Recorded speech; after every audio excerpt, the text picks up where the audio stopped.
আসসালামু আলাইকুম সুপ্রিয় শিক্ষার্থীরা, নবম ও দশম শ্রেণীর সাধারণ গণিত অধ্যায় 2 সেট ও ফাংশন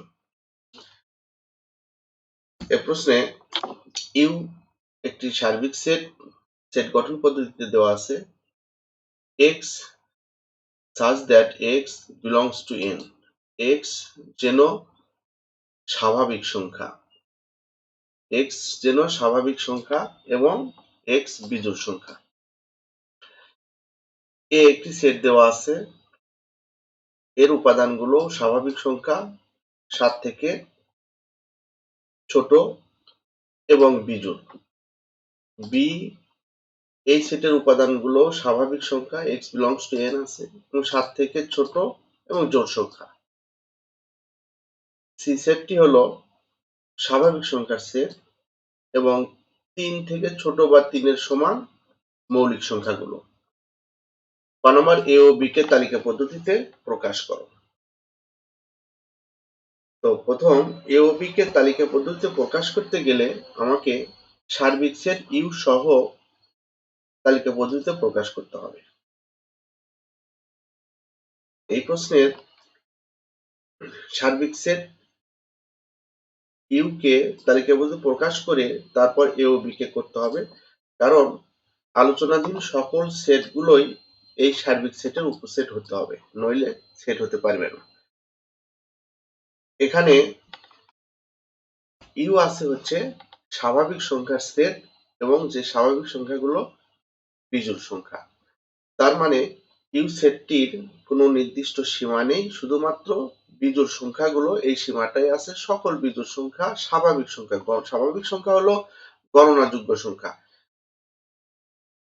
অর্থাৎ 0 থেকে বড়, 1 থেকে ধনাত্মক সকল সংখ্যাই হচ্ছে স্বাভাবিক সংখ্যা, যেমন 1, 2, 3 এগুলো। কিন্তু বিজোড় সংখ্যা হওয়ার কারণে এটা হবে 1, 3, 5, 7 এই বিজোড় সংখ্যাগুলো।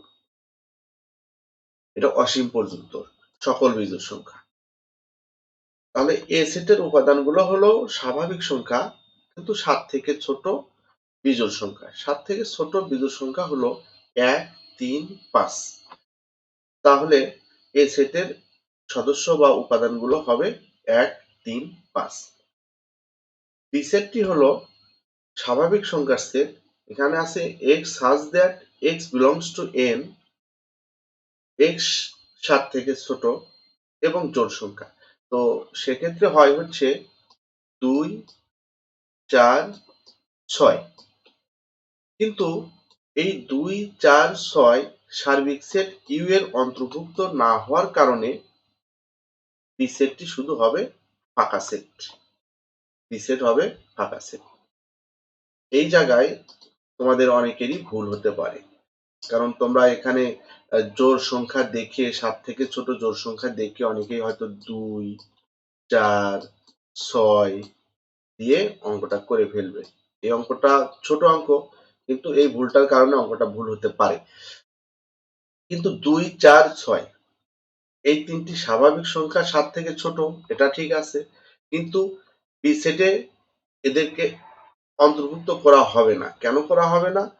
কারণ হলো এই 2, 4, 6 এই উপাদানগুলো 2, 4, 6 এই উপাদানগুলো সার্বিক সেট ইউ এর সদস্য না হওয়ার কারণে এই 2, 4, 6 অর্থাৎ ইউ এর উপসেট না হওয়ার কারণে এরা বি এর উপাদান হতে পারবে না, তাই বি সেটটি হবে শুধু ফাঁকা সেট। এরপরের প্রশ্ন হচ্ছে খ, power of A intersection B এবং বি বাদ সি নির্ণয় করো।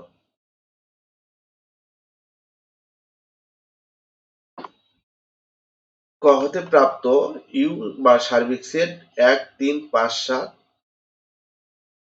এ পেয়েছি 1, 3, 5 এবং বি সেটটি হলো ফাঁকা সেট।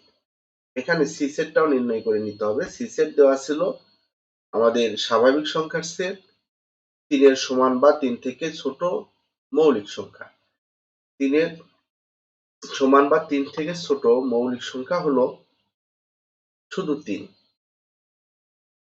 2 মৌলিক সংখ্যা, 1 সহমৌলিক, 1 বাদ, কিন্তু 2, 3 এই দুটি মৌলিক সংখ্যা হওয়ার কথা, কিন্তু 2 সার্বিক সেট ইউ এর অন্তর্ভুক্ত না হওয়ার কারণে 2 বাদ যাবে, শুধুমাত্র 3 হবে সি সেটের এলিমেন্ট।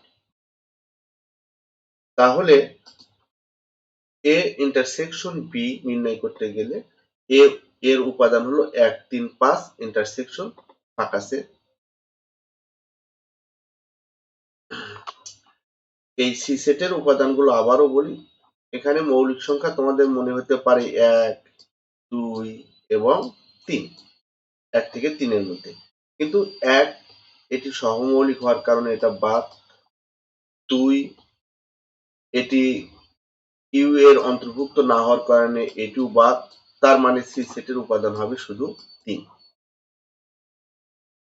এরপর আমরা এ ইন্টারসেকশন বি করেছি 1 3 5 এর সাথে। এখানে কোনো সাধারণ উপাদান বা কমন কোনো উপাদান নেই, তাই ফাঁকা সেট শুধুমাত্র কমন হবে। এখন এটাকে power of A intersection B, ফাঁকা সেট শুধু এর উপাদান সংখ্যা একটি, তাই power of A intersection B শুধুমাত্র ওরই হবে। আর বাদ সেট হলে ফাঁকা সেট থেকে যদি বি বাদছি, বি হচ্ছে ফাঁকা সেট, এমটি সেট, এটা থেকে যদি 3 বাদ দিই, বাদ সেটের নিয়মটা হচ্ছে এই যে দ্বিতীয় সেটের সকল উপাদান বাদ এবং দ্বিতীয় সেটের সাথে প্রথম সেটের যেটা সম্পর্ক থাকবে সেটাও বাদ। যদিও এখানে কোনো সম্পর্ক নাই, তাই এখানে শুধুমাত্র ফাঁকা সেট হবে। অতএব নির্ণীয় power of A intersection B হলো ফাঁকা সেট এবং বি বাদ সি হলো sorry power of B intersection B এর উপাদান সংখ্যা হলো একটি, ওরি বা এমটি, এবং বি বাদ সি হলো ফাঁকা সেট।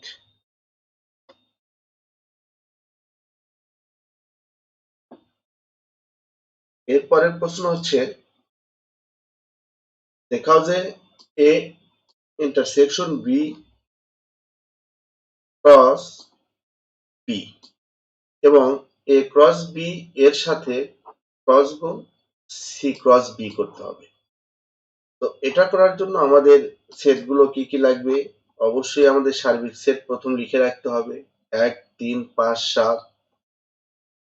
তারপরে আমরা এ পেয়েছি 1 3 5, বি পেয়েছি ফাঁকা সেট, সি পেয়েছি 3 এবং এ ইন্টারসেকশন বি পেয়েছি ফাঁকা সেট।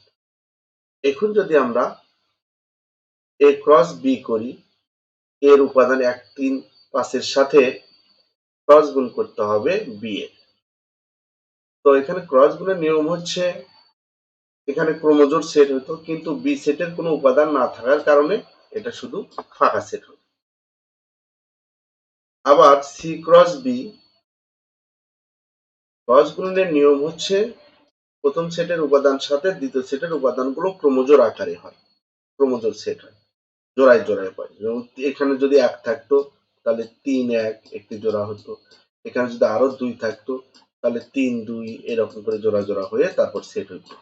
কিন্তু বি সেটের কোনো এলিমেন্ট না থাকার কারণে এটাও ফাঁকা সেট হয়। বাম পক্ষ কি ছিল আমাদের? A intersection B cross B, তাহলে ফাঁকা সেটের সাথে ফাঁকা সেট ক্রস করলে এটাও ফাঁকা সেট হবে। আবার ডান পক্ষ কি ছিল? A cross B cross C cross B, তাহলে এ ক্রস বি এটাও আমাদের কি হবে? ফাঁকা। সি ক্রস বি এটাও ফাঁকা, ফাঁকার সাথে ফাঁকা সেট ক্রস গুণ হলে সেটা ফাঁকা সেটই হবে। অতএব A intersection B cross B equal A cross B cross C cross B দেখানো হলো।